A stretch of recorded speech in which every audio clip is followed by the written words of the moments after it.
Hello and welcome to Frontrunner Motorsport, and good morning. It's 5:30 and I've just watched the Australian Grand Prix live, starting at 4 o'clock in the morning. I'm going back to bed in a minute, I can guarantee that. This was one hell of a race though. I'm absolutely super glad I woke up to watch this. By far the best Grand Prix, possibly for a long while, but definitely in 2024. It always feels like the Middle East is sort of like a pre-season to the real racing season. As soon as we get out of the Middle East and we get into places like Australia and Europe, we've got China and Japan coming up, which are two great tracks as well. This is like when the season really begins. And this was a monumental race to start things off. Plenty of shocks. It did have its straining out moments. By the end of the race, the gaps between the cars were getting pretty big and there was no real battles on track. But throughout this race, there were things happening. Starting, of course, with Max Verstappen. He looked quick all weekend, but there were concerns Red Bull was going to be holding its tyres. Sainz got past him, but Verstappen did have an issue with his brakes. Something with the rear brake locking on. Not ideal. He had to retire. Very, very scary looking retirement. I don't think a car coming into the pits on fire is ever a good thing. But they handled it pretty well, and disappointment for Max not to win 10 in a row, but I think we've seen him win enough races recently that he can drop the odd one here or there. And I don't know how this will shake up the championship, and honestly, next race Max Verstappen could be back on it again and be up the top somewhere. It's not exactly counting him out for the championship by retiring from one race, but it might shake him a little bit, we'll have to see. What it did do was give Carlos Sainz the win, and I'm super happy for him. It's been a tough couple of weeks, appendicitis, and then you have to watch as the team that's dropping you at the end of the year anyway have stuck a young gun in your car, and he's doing pretty good. I think there's a lot of pressure on him coming back 2 weeks after having an operation to remove his appendix and then perform in a Formula 1 car. And not only did he do that, he was super quick all weekend and he took the win with ease. No one really even challenged him. Leclerc got close at one point, but they called team orders. And he kept a comfortable pace to Leclerc, the McLarens.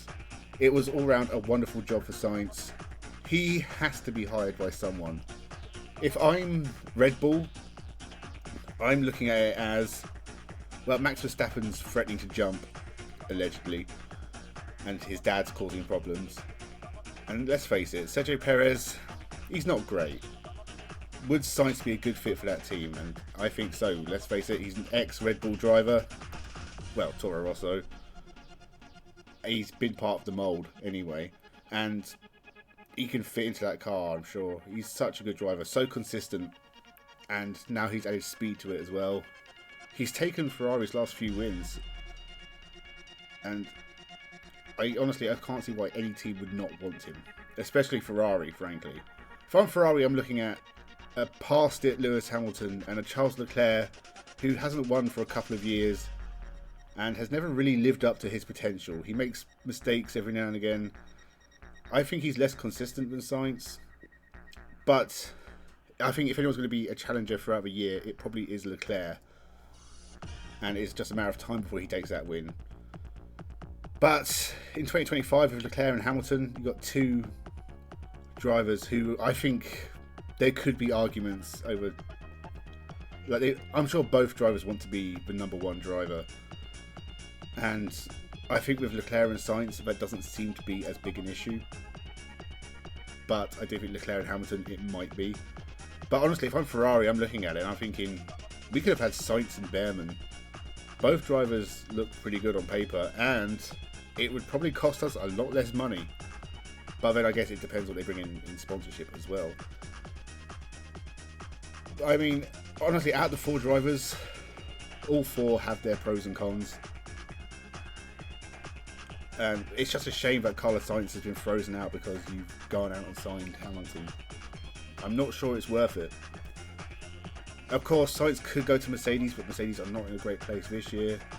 A team like Mercedes, you can never tell where they're going to be though. It could be next year they jump straight back to being first. Because, I mean, Mercedes have the experience and the money, the technology, the staff, everything to be a top team. It's not like they just stopped being a great team overnight.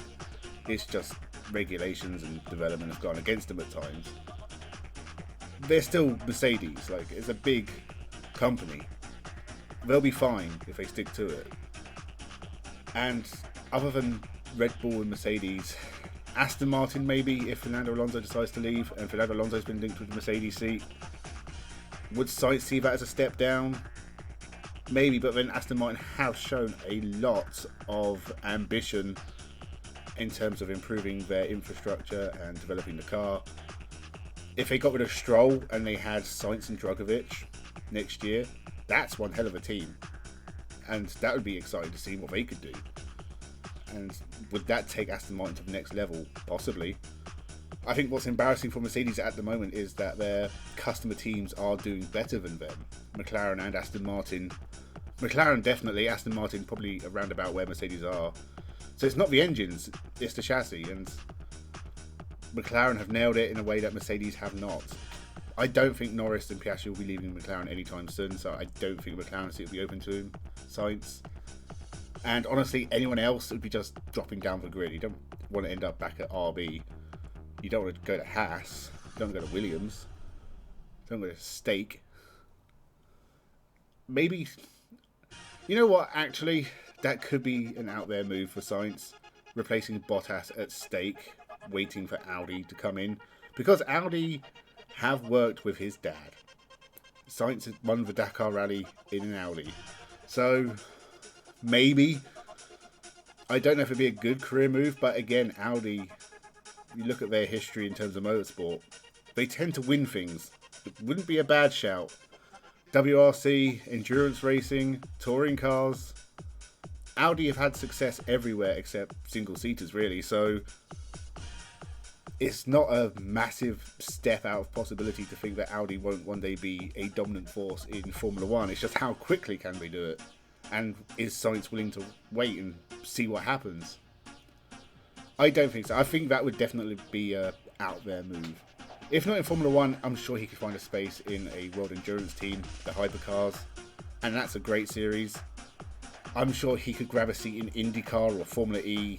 Probably, I don't know if IndyCar's blowing. Formula E might be. I'm sure Sainz would love to have a go at the Indy 500. What racing driver wouldn't? But I mean, I don't want to speculate on his future because I want Sainz in Formula One. I think he's a great driver, and I don't think he's had long enough. I think he deserves a few more years at least.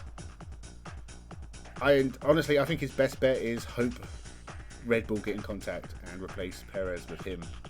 But then again, Verstappen and Sainz in the same team, will it be too much?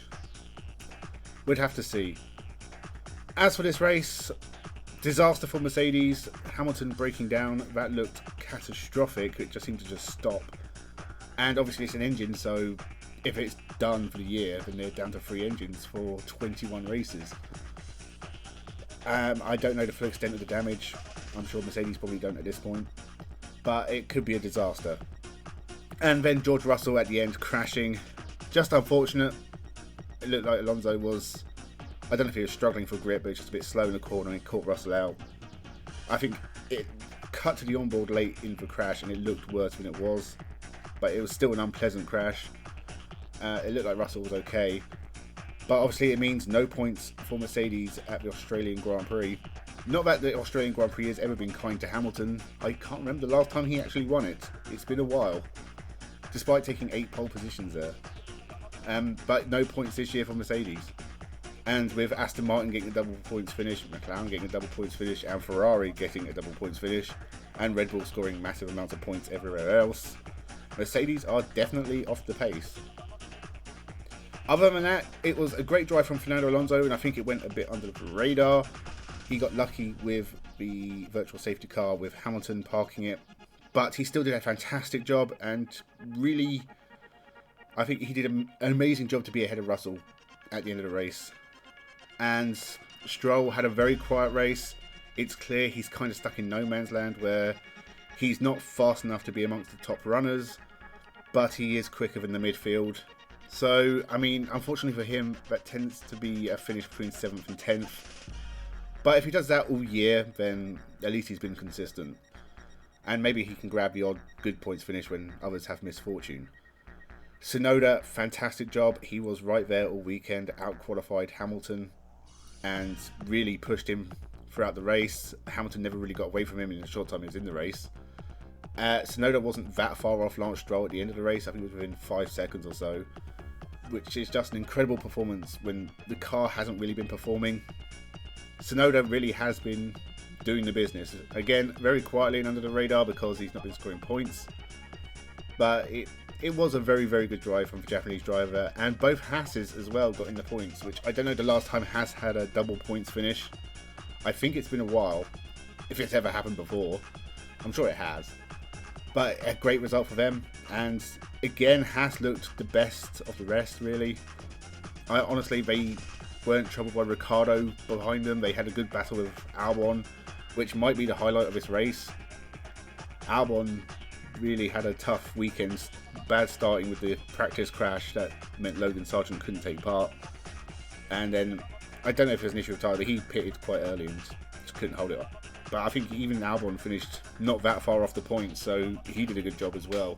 But Haas must be happy with that result, and they've gone from being the slowest car to top of the midfield, outside the top 5 teams. It's sort of Haas and RB are kind of level with Stake, Williams and Alpine behind them. Alpine, another shocking race. Stake, some issue with their wheel nuts.